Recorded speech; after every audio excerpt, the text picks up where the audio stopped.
Today, individuals, corporations, and governments connect to the internet through a variety of mediums, each with a set of trade-offs that impact bandwidth, latency, coverage, and price. While land-based connections have upgraded from dial-up to fiber, satellite communications historically has failed to meet the growing needs of enterprises and consumers. But this is beginning to change.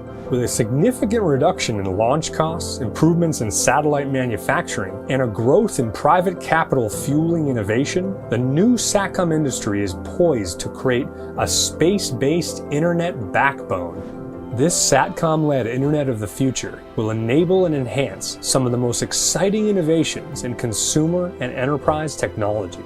We are beginning to see a future where every device, every object, and every person on the planet is connected.